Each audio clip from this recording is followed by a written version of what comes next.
ये जो आप मसाला देख रहे हैं ना, हरी मिर्च और हरे धनिये से बनाया है।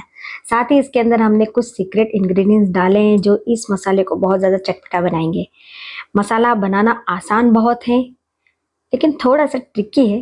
तो इसी ट्रिक को सीखने के लिए आपको मेरा ये वीडियो लास्ट तक देखना पड़ेगा, तभी आप इस मसाले को बनाने की ट्रिक को सीख पाएंगे। चाट मसाले की तरह काम करेगा। व्रत में आप इसे आराम से खा सकते हैं, क्योंकि इसमें हमने ऐसी कोई चीज़ नहीं मिलाई है जो आप व्रत में नहीं खाते हैं। आराम से आप इसे बड़ों के ऊपर डालकर खाइए। चाहे तो आप गोलगप्पे के पानी के अंदर भी आप इसे डाल सकते हैं, उबले आलू के अंदर आप इसे डालिए। चाहे तो आप जिस भी तरह का रायता बना रहे हैं उसमें आप आराम से इसे यूज़ कीजिए। बहुत ही चटपटा टेंगी सा मसाला हमने बनाया है। आप साल भर इसे स्टोर करके रखिए, इसका कुछ भी नहीं बिगड़ेगा। तो चलिए फटाफट से अब बिना देर किए इस मसाले को बनाना शुरू करते हैं। लेकिन उससे पहले आप सभी से रिक्वेस्ट है, यदि आपने अभी तक आपके अपने चैनल जंक्शन ऑफ टेस्ट को सब्सक्राइब नहीं किया है तो जल्दी से सब्सक्राइब कर दीजिए। यदि मेरी रेसिपी, मेरा ये वीडियो आपको अच्छा लगता है तो एक लाइक तो बनता है, लाइक ज़रूर कीजिए और अपने नियर डियर को शेयर करना मत भूलिए। तो चलिए इस मसाले को बनाना हम स्टार्ट करते हैं। इसे बनाने के लिए यहाँ पर मैंने लिया है हरा धनिया।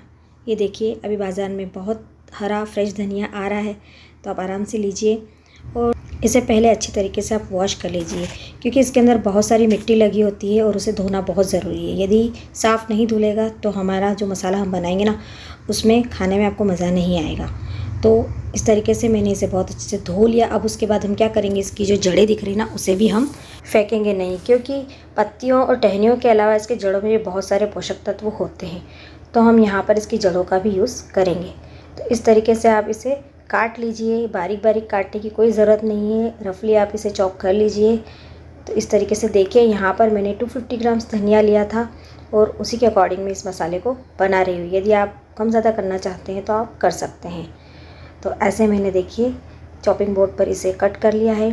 सारा धनिया कट होने के बाद हम क्या करेंगे, इसे इस तरीके से बड़ी परात में हम इसे डाल देंगे। तो देखिए दूसरी बैच का धनिया भी मैं कट कर लूँगी। बहुत ही आसान मसाला है ये, मार्केट में आपको ये मसाला कहीं भी नहीं मिलेगा। जब धनिया सस्ता मार्केट में आ रहा हो तब आप इस मसाले को ज़रूर बनाइए। धनिए को साफ़ धोना बहुत ज़रूरी है। यदि साफ़ नहीं धोएंगे तो आपका मसाला अच्छा नहीं बनेगा और फिर आप मुझे बोलेंगे कि देखो कैसी रेसिपी लेकर आई हैं। तो ये देखिए सारा धनिया मैंने इस तरीके से बड़ा बड़ा चॉप कर लिया है। उसके बाद यहाँ पर मैंने 10 से 15 हरी मिर्ची लिए। देखिए हरी मिर्ची के जो ऊपर के डंठल होते हैं ना, उसे हमें काट लेना है, यानी डंठल हम यूज़ में नहीं लेंगे। हरी मिर्ची की क्वांटिटी भी आप अपने जितना तीखा पसंद करते हैं उसके अकॉर्डिंग कम ज़्यादा कर सकते हैं। अब मैंने मिक्सर का जार लिया और अब हम क्या करेंगे, जो मिर्च लिए ना उसे हम छोटे छोटे टुकड़ों में पीस कर लेंगे, क्योंकि हमें इसके अंदर थोड़ा सा ग्राइंड करना है। ग्राइंड हमें दरदरा करना है, बहुत बारीक ग्राइंड नहीं करना है, क्योंकि जो मसाला हम बनाने वाले यदि हम बारीक कर देंगे तो मसाले का वो टेस्ट आएगा नहीं। तो आप या तो इसे जो हमारी कूटदानी होती है या फिर इमाम दस्ता होता है उसके अंदर भी आप बड़ा बड़ा सा इसे बारीक न करते हुए दरदरा पीस सकते हैं। तो मैं क्या करूँगी, मिक्सर के अंदर डालकर केवल एक बार में इसे घुमाऊँगी। पल्स मोड पर भी आप इसे घुमा सकते हैं। तो इस तरीके से जो धनिया हमने कट कर रखा है उसके अंदर ये देखिए मिर्ची मैंने दरदरी पीसी है, बिल्कुल बारीक नहीं पीसी है, क्योंकि बारीक पीसेंगे तो क्या होगा, जब हम इस धनिया को सुखाएंगे ना तो मिर्ची गायब हो जाएगी, मिर्ची का टेस्ट ही नहीं आएगा। तो इसलिए मैं कह रही हूँ कि इसे दरदरा पीसिए। सारी जो मिर्ची हमने पीसी है वो हम इस धनिया के अंदर डाल देंगे। उसके बाद देखिए यहाँ पर 2 नींबू लिए। हम जो मसाला बनाने वाले हैं उसका टेस्ट थोड़ा सा टेंगी है, इसलिए नींबू होना ज़रूरी है। यदि आपके पास नींबू नहीं है तो आप अमचूर पाउडर भी इसके अंदर ऐड कर सकते हैं।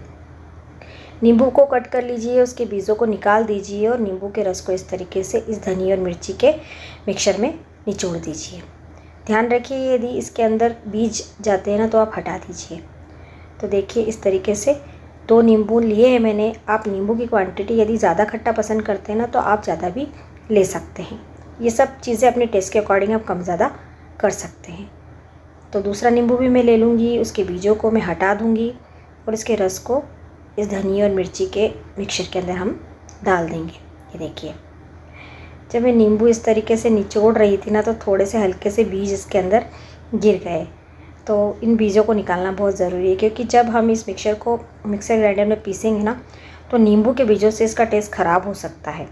तो बीजों को आपको अलग करना बहुत ज़रूरी है। सारी चीज़ों को बहुत अच्छे से मिक्स कर लेंगे। ये देखिए हाथ बिल्कुल मत लगाइएगा फ्रेंड, क्योंकि हमने इसके अंदर हरी मिर्ची का पेस्ट डाला है, तो आपके हाथों में हल्की सी जलन हो सकती है, तो आप चम्मच की हेल्प से इसे इस तरीके से मिक्स कर लीजिए। ये देखिए बहुत अच्छे से मिक्स हो चुका है। अब हम क्या करेंगे, इसे सुखाएंगे।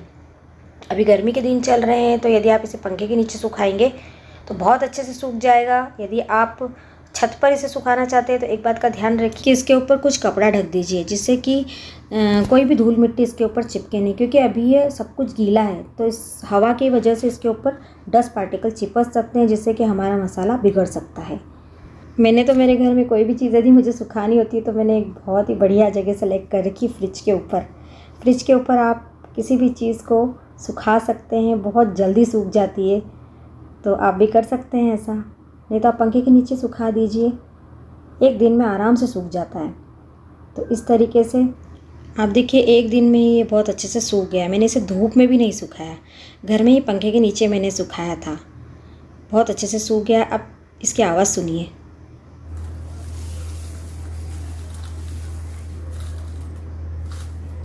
तो बस इसी तरीके से हमें इसे ड्राई करना है फ्रेंड्स। ध्यान रखिएगा सूखा अच्छा होना चाहिए, इसमें मॉइस्चर बिल्कुल नहीं होना चाहिए, नहीं तो आपका मसाला ज़्यादा दिनों तक टिकेगा नहीं और फिर आप मुझे ही बोलेंगे कि कैसी रेसिपी बताई।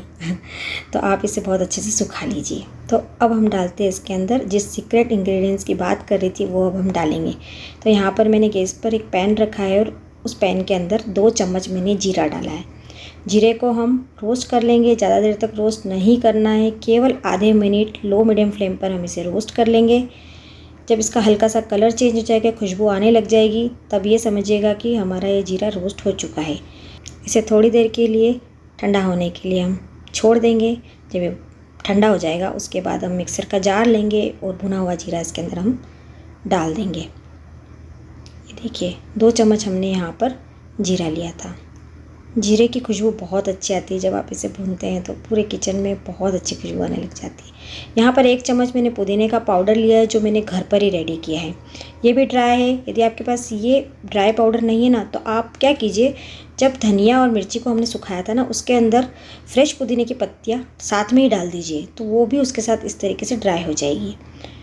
उसके बाद जो धनिया और मिर्ची का जो हमने मिक्सचर सुखा कर रेडी किया था, वो हम इसके अंदर इस तरीके से ठूस ठूस कर भर देंगे। चिंता मत कीजिए, जितना हमने रेडी किया सारा आप भर दीजिए, क्योंकि जब ये ग्राइंड होगा ना तो ये आधा ही रह जाएगा, इसलिए आराम से जितना हमने सुखाया है सब भर दीजिए। उसके बाद अभी हमने इसके अंदर नमक ऐड नहीं किया है, तो यहाँ पर आधा चम्मच मैंने सेंधा नमक लिया है। सेंधा नमक मैंने इसलिए लिया है कि अधिकतर लोग व्रत में सेंधा नमक का यूज़ करते हैं, तो इसलिए मैंने इसके अंदर सेंधा नमक लिया है। आप अपनी पसंद के अकॉर्डिंग जो नमक डालते हैं, यूज़ में लेते हैं, वो आप ले सकते हैं। मैंने ग्राइंड कर लिया। देखिए मैंने कहा था ना कि क्वान्टिटी से आधा रह जाएगा, ये देखिए। और ये हमारा मैजिकल मसाला रेडी हो चुका है। ये देखिए बहुत ही टेंगी सा, बहुत ही मज़ेदार सा मसाला है फ्रेंड्स। ये आप एक बार मेरे कहने पर इसे ज़रूर से ट्राई कीजिए। इतना बारीक हमें इसे पीसना है। इस मसाले का आप बहुत जगह यूज़ कर सकते हैं, चाहे तो आप इसे दही बड़े में यूज़ कर सकते हैं, चाहे तो किसी भी तरह का आप रायता बना रहे उसमें आप यूज़ कर सकते हैं, चाहे तो आप व्रत में आलू खाते हैं तो आलू के ऊपर आप इसे स्प्रिंकल कर दीजिए, आपके आलू का टेस्ट 4 गुना बढ़ जाएगा। इसके अलावा यदि आप दही के ऊपर डालकर इसे खाएंगे तब भी ये बहुत अच्छा लगेगा। कुछ हल्का फुल्का लाइट खाना चाहते हैं जैसे दलिया, तो फीकी दलिया के ऊपर भी आप इसे स्प्रिंकल कर सकते हैं। तो इसके मल्टीपर्पज़ यूज़ है। आप एक बार इसे बनाइए ज़रूर फ्रेंड्स, और ट्राई कीजिए और कमेंट बॉक्स में ज़रूर से बताइए फ्रेंड्स कि आपको ये मसाला कैसा लगा और मेरी ये रेसिपी भी आपको कैसी लगी। ये भी आप ज़रूर अपना फीडबैक दीजिए कि शहर से आप मेरा वीडियो देख रहे हैं, ज़रूर से कमेंट बॉक्स में बताइए। तो बहुत जल्दी ही मिलूँगी फ्रेंड्स ऐसी ही मज़ेदार सी, यूनिक सी, बहुत ही मज़ेदार सी, टेंगी सी, चटपटी सी रेसिपी के साथ में। Bye bye friends, thank you for watching, take care, bye.